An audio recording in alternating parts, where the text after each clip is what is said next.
Hello everyone. Last लेक्चरला आपण तुमचं जे काही फर्स्ट लॉ ऑफ थर्मोडायनामिक्स होता तो त्या ठिकाणी कंप्लीट केला, बरोबर आहे.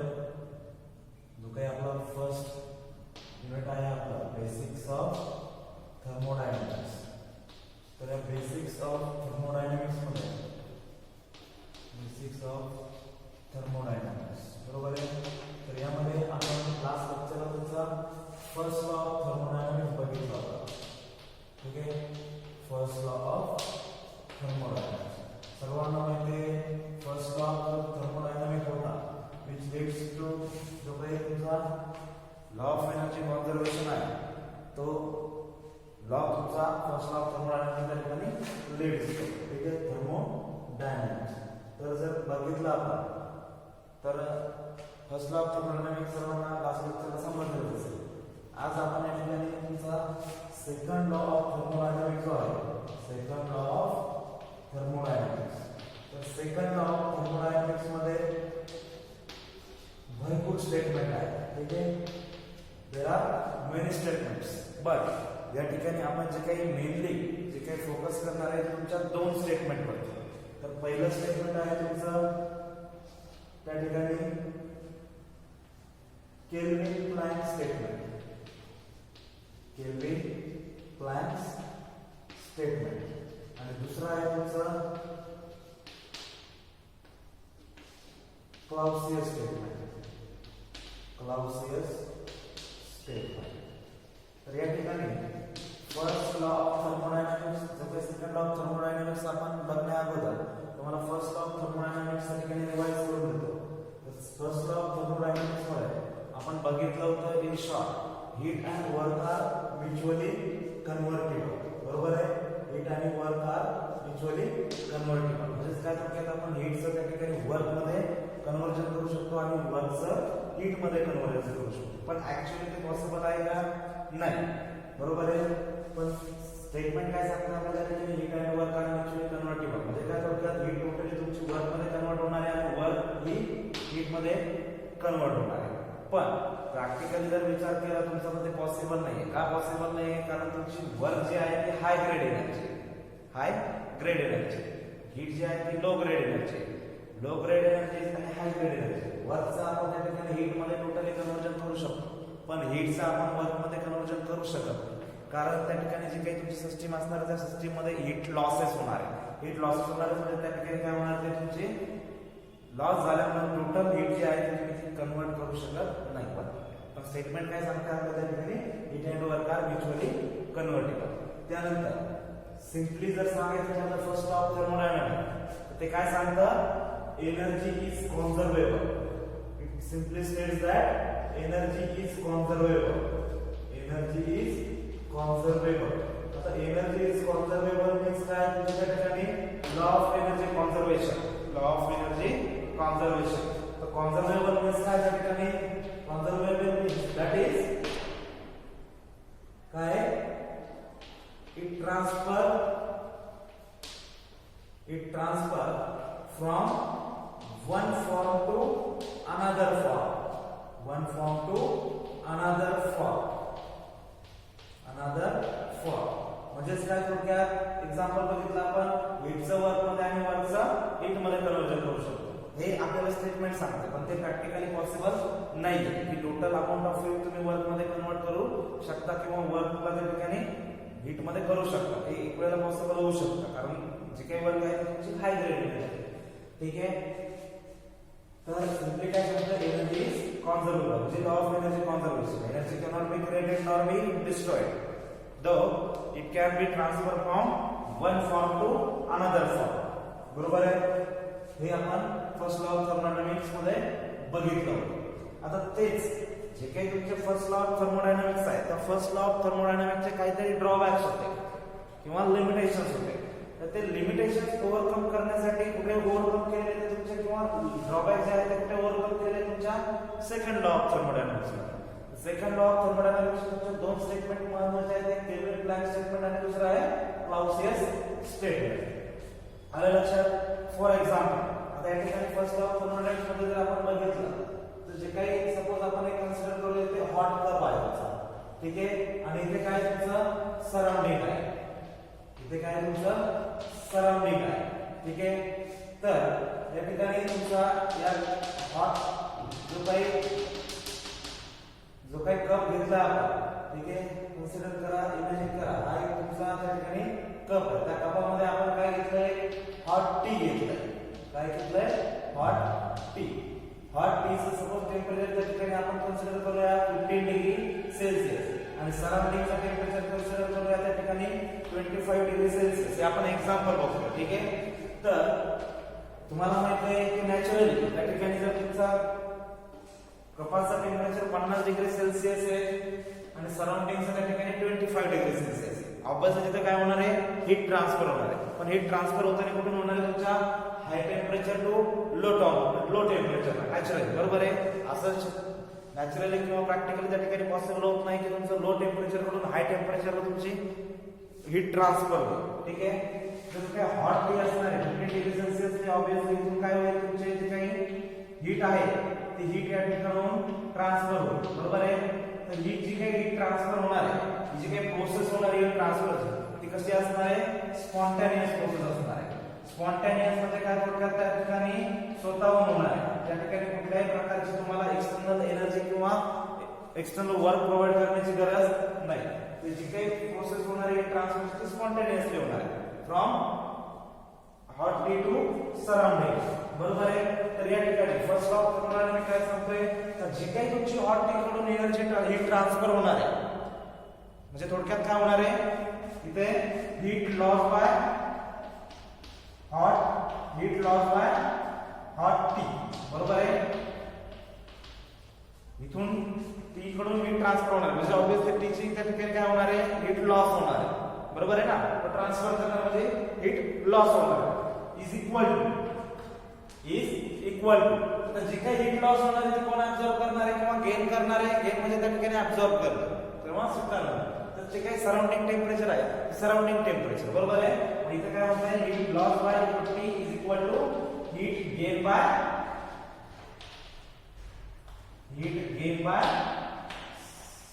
सराउंडिंग किंवा हीट गेन बाय सराउंडिंग. ठीक आहे. याला लक्षात, हेच आपलं फर्स्ट ऑफ थर्मोडायनामिक्स. म्हणजे काय थोडक्यात जे काही आपण हीट ट्रान्सफर करणार आहे ते टोटल हीट जी काही लॉस होणार आहे ते टोटल हीट लॉस झालेली तुमचं जे काही सराउंडिंग असणार त्या ठिकाणी ऍब्सॉर्ब करणार. म्हणजे या ठिकाणी आपण असं कन्सिडर करतोय की कुठल्याही प्रकारचा लॉस होत नाही. तर पहिलं लिमिटेशन सांगितलंय मी की जी काही या ठिकाणी तुमची डायरेक्शन असणार आहे हीट फ्लोची, सपोज जर रिव्हर्सिबल आपण त्या ठिकाणी कन्सिडर करूया की ही प्रोसेस रिव्हर्सिबल करायची. फर्स्ट लॉ काय सांगतोय, रिव्हर्सिबल करायची. आता रिव्हर्सिबल मध्ये काय, सराउंडिंग जी काही हीट एनर्जी गेन केली ती हीट गेन केलेली परत तुमच्या हॉट टीला त्या ठिकाणी सप्लाय करायची. ठीक आहे. तर हॉट जे काही सराउंडिंग त्या ठिकाणी हॉट असणार आहे, त्या ठिकाणी हीट ऍब्सॉर्ब केली आहे म्हणजे याचं टेम्परेचर राईज झाले. आता सराउंडिंग टू हॉट टी जर नॅचरली किंवा प्रॅक्टिकली त्या ठिकाणी पॉसिबल आहे का, तुमच्या सराउंडिंग कडून तुमच्या हॉट टीला परत जेवढी हीट तुम्ही सप्लाय केली होती तेवढी हीट सप्लाय परत तुमच्या टीला झाली पाहिजे. चहा तुमचा परत त्या टेम्परेचरला त्या ठिकाणी हीट ऍब्सॉर्ब केली पाहिजे. तर असं प्रॅक्टिकली त्या ठिकाणी पॉसिबल होत नाही. पण एक आपण त्या ठिकाणी कन्सिडर करूया की 1% मध्ये तुमचं त्या ठिकाणी हीट सराउंडिंग कडून हॉट टी कडे ट्रान्सफर होईल. ठीक आहे. टोटल हीट त्या ठिकाणी ट्रान्सफर होणार नाही, पण काही प्रमाणात त्या ठिकाणी कन्सिडर करूयात की आपण त्या ठिकाणी तुमची सराउंडिंग कडून पण हॉट टीला किंवा जे काही टी होतं तुमचं त्या ठिकाणी हीट ट्रान्सफर झाली. म्हणजे या ठिकाणी तुमचा फर्स्ट लॉ जो आहे फर्स्ट प्रोसेस साठी फर्स्ट लॉ सॅटिस्फाईड होतोय. बरोबर आहे. ही जर reversible process occur reversible process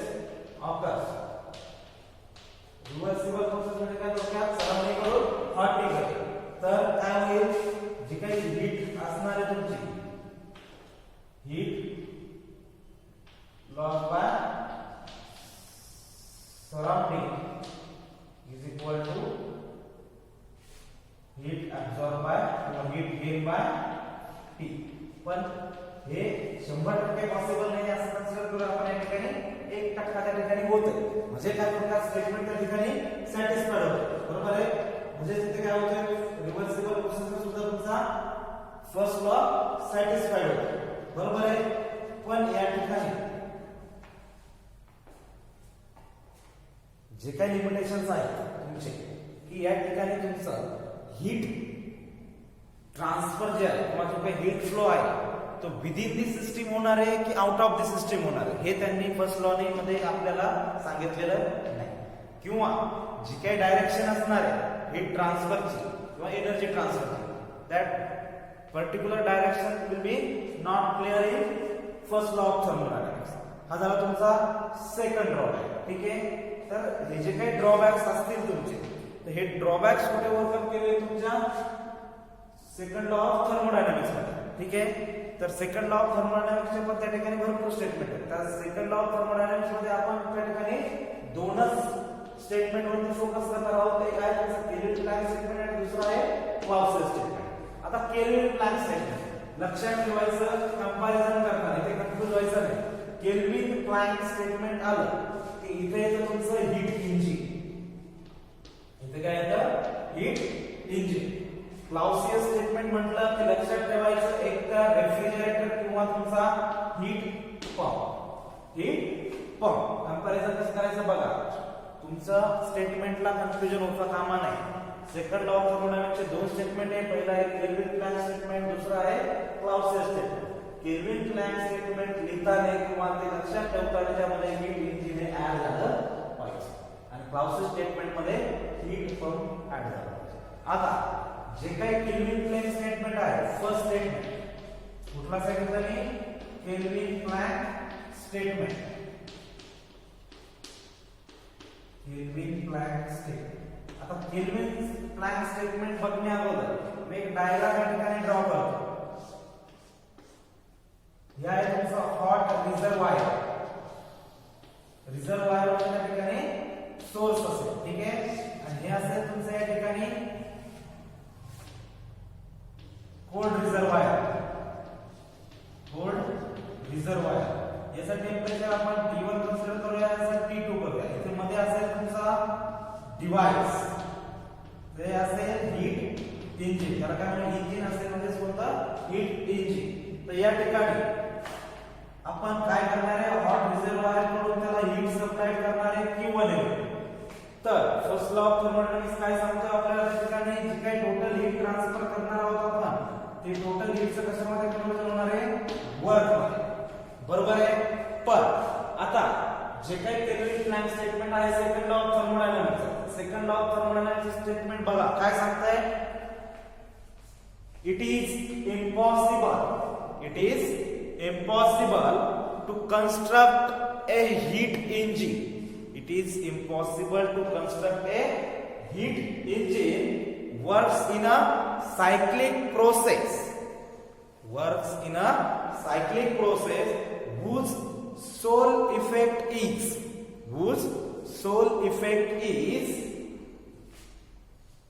total heat supplied to it is converted into an equivalent amount of work. It is impossible to construct a device it works in a cyclic process whose sole effect is to transfer or to convert the heat supplied is converted into equal amount of work. म्हणजे असं engine आपण त्या ठिकाणी develop करू शकत नाही की जी काही टोटल हीट सप्लाय केली आहे आपण इंजिनला, ती इंजिनची हीट सप्लाय टोटल केलेली ती इक्वल अमाउंट ऑफ वर्क मध्ये कन्वर्ट होईल. हे जे काय असेल थोडक्यात इथपर्यंत स्टेटमेंट तुमचं काय होत आहे, सेकंड लॉ ऑफ थर्मोडायनामिक्स.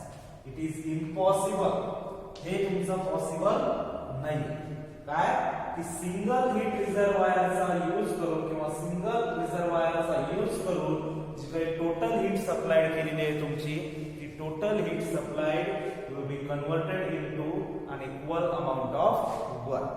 इथे काय होतंय तुमचं सेकंड लॉ ऑफ थर्मोडायनामिक्स जे काही केल्विन प्लॅंक स्टेटमेंट आहे त्यामध्ये हे पॉसिबल होत नाही. तर दुसऱ्या वर्ड मध्येच काय म्हणतोय म्हणजे आपण की यासाठी काय लागणार आहे तुम्हाला एक दुसरा रिझर्वायर लागणार.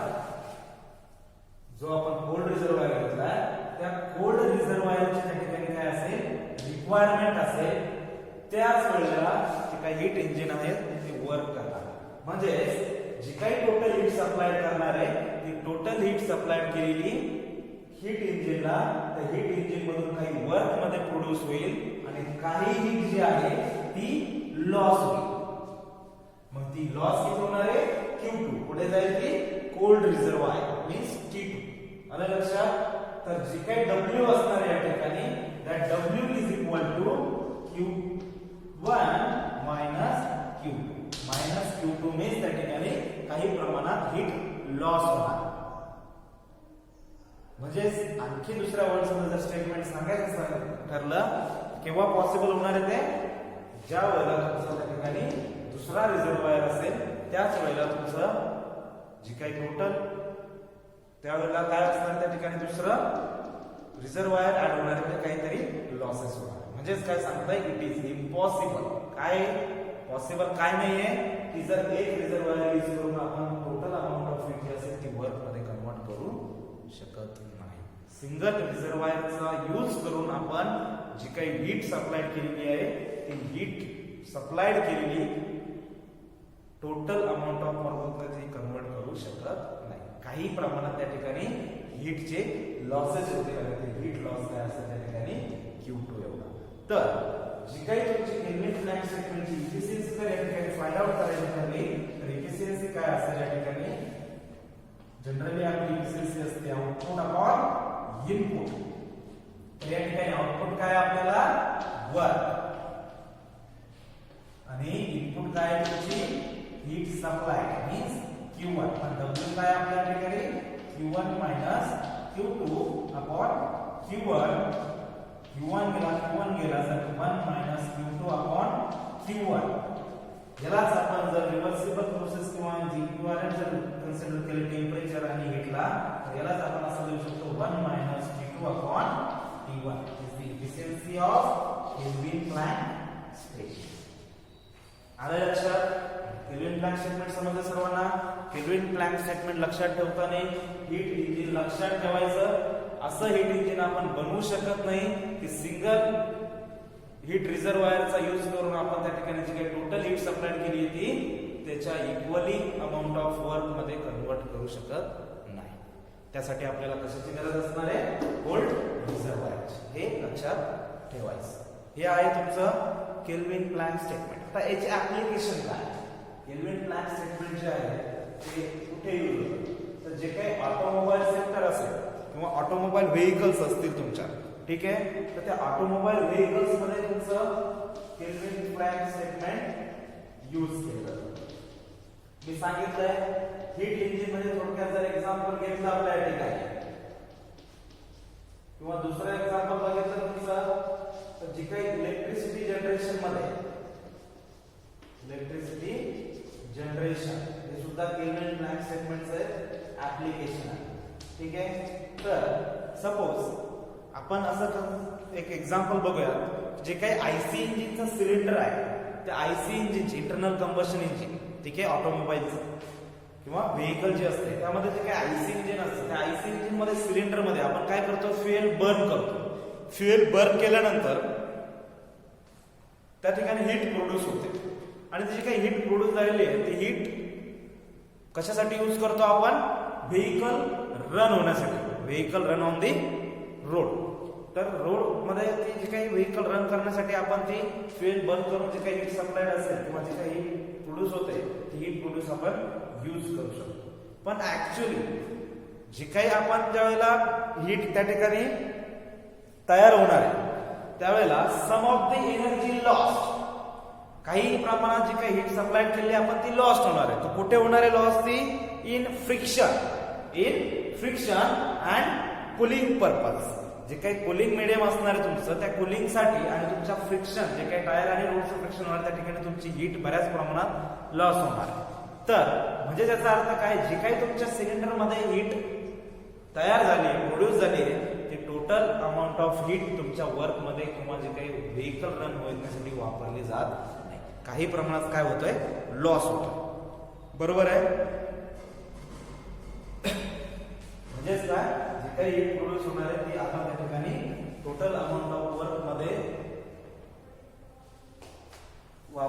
कन्वर्ट करण्यामध्ये ती काही यूज केली जात नाही, युजफुल नसते. म्हणजे थोडक्यात काय होतं, त्या ठिकाणी लॉस होतो. हेच आपल्याला काय सांगताय, रेल्वे Planck statement. It is impossible to construct a heat engine work in a cyclic process whose sole effect is to convert a total amount of heat supplied is converted into equivalent amount of work. आलं लक्षात.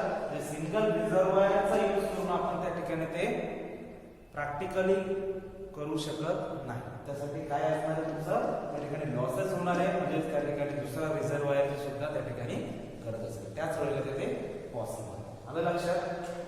First statement आलं असेल लक्षात. त्यानंतर आता second जे काही statement आहे तुमचं क्लाउसियस स्टेटमेंट. ठीक आहे. तर क्लाउसियस स्टेटमेंट मध्ये मी सांगितलं तुम्हाला काय लक्षात ठेवायचं आहे, या ठिकाणी पंप असेल किंवा रेफ्रिजरेटर असेल. तर हे एक्झाम्पल लक्षात ठेवायचे किंवा हे वर्ड्स लक्षात ठेवायचे. आता क्लाउसियस स्टेटमेंट मध्ये ऑपोजिट जे काही फर्स्ट स्टेटमेंट आहे तुमचं त्यामध्ये केल्विन वर्ड आहे. Kelvin means your temperature. ठीक आहे. तर या ठिकाणी जे काही क्लाउसियस स्टेटमेंट असणार आहे त्यामध्ये टेम्परेचरचा यूज होणार. मग ते स्टेटमेंट लक्षात ठेवायचं. ठीक आहे. तर क्लाउसियस स्टेटमेंट काय सांगतं आपल्याला, सपोज हा एक आपला हॉट रिझर्वायर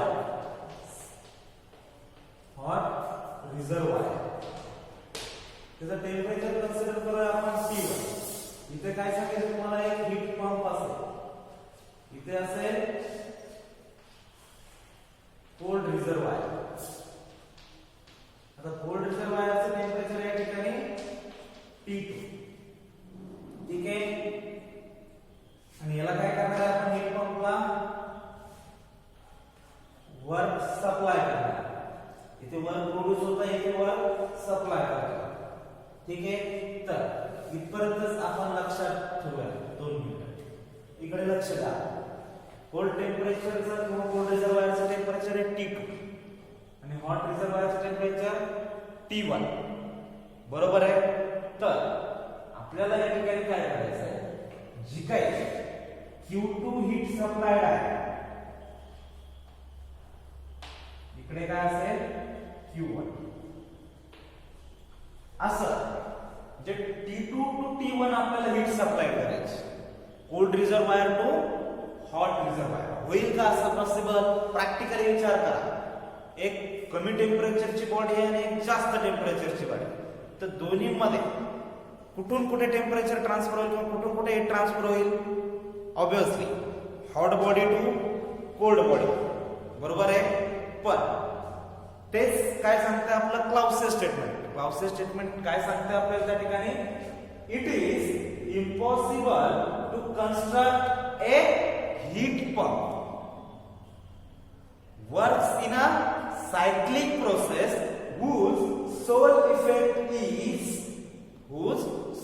effect is काय सोल इफेक्ट असणार त्याचा, whose sole effect is to transfer the heat from low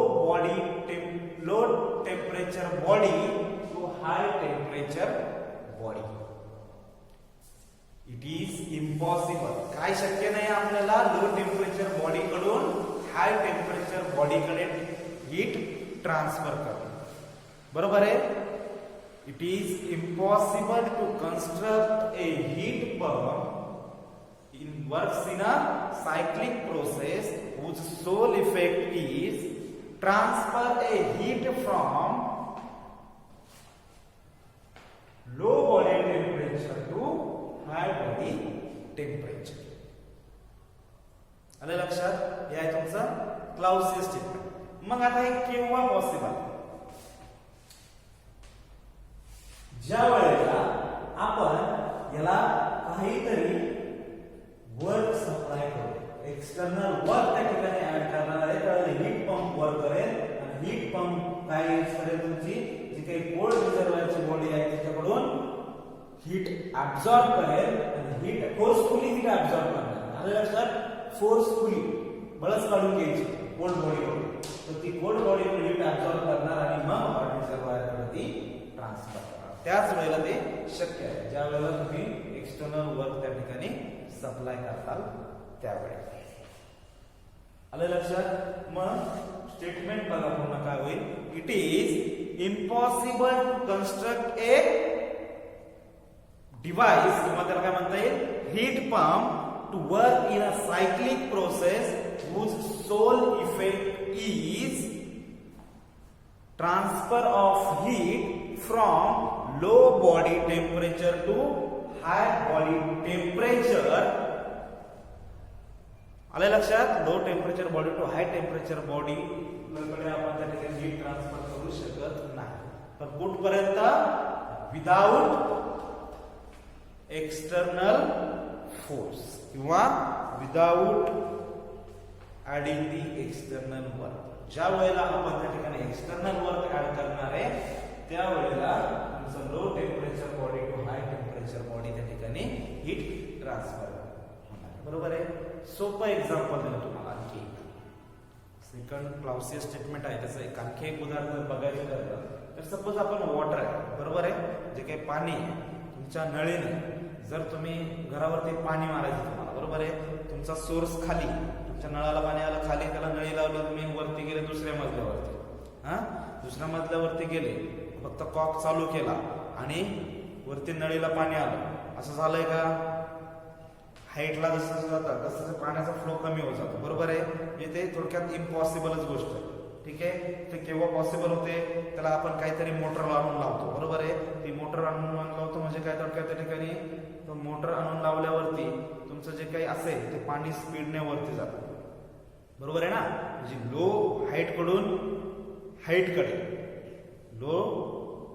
जे लोअर पॉइंट कडून हायर पॉइंट कडे, त्यावेळेला तुमचा वॉटर काय होणार आहे? सप्लाय होणार. केव्हा सप्लाय होणार आहे? ज्यावेळेला तुम्ही त्या ठिकाणी काहीतरी एक्सटर्नल पंप असेल, वॉटर पंप, तो त्या ठिकाणी ऍड करणार. म्हणजेच काय? थोडक्यात त्या ठिकाणी एक्सटर्नल वर ऍड करणार आहे त्यावेळेला. स्टेटमेंट लक्षात ठेवा. It is impossible to construct a heat pump to work in a cyclic process whose sole effect is transfer of heat from low temperature body to high temperature body without any external means. आता या ठिकाणी जर तुमची heat पंपची efficiency जर काढायची ठरली तर काही इथे काय असतं? Output upon input. आता या ठिकाणी इनपुट काय असणार आहे? आपलं इनपुट देतो आपण, इनपुट काय देणार आहे? वर्क प्रोव्हाइड करणार आहे, बरोबर आहे. इथे असेल वर्क. आता आउटपुट काय आहे त्या ठिकाणी? Q2. सॉरी, आउटपुट काय असणार या ठिकाणी? Q1, बरोबर आहे. आउटपुट काय? Q1. त्यानंतर आता या ठिकाणी जर वर्क बघितलं तर वर्कची व्हॅल्यू काय असणार आहे? Q2 minus Q1. Work is equal to काय असणार आहे? Q2 minus,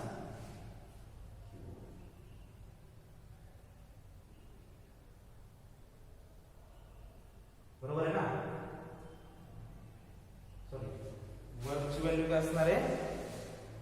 output minus input. Output काय आपल्या ठिकाणी? Q1 मायनस, आपल्या लक्षात Q1 मायनस याला कसं लिहू शकतो? जर सेपरेट केलं काही गरज नाही, थोडं लक्षात ठेवा. हेच काय होतं? Q1 upon Q1 minus Q2 असंही आपण या ठिकाणी लिहू शकतो. आलं लक्षात? दोन्ही स्टेटमेंट या ठिकाणी लक्षात ठेवा.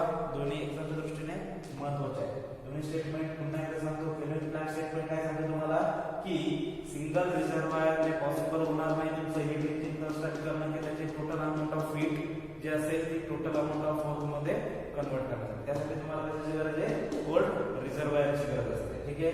त्यानंतर सेकंड काय सांगतंय? Process statement. It is impossible to construct a heat pump. काय?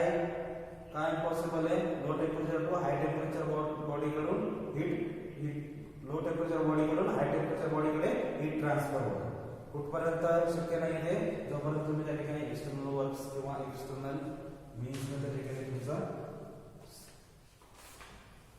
हीट ट्रान्सफर करत नाही तोपर्यंत बरोबर आहे ठीक आहे तर जे काही नेक्स्ट लेक्चरला आपण जे काही इक्विव्हॅलन्स असणार आहे equivalence of Kelvin Planck statement and Clausius statement दोन्हीमध्ये काय साम्यता आहे ते आपण त्या ठिकाणी नेक्स्ट लेक्चरला बघूया ठीक आहे थँक्यू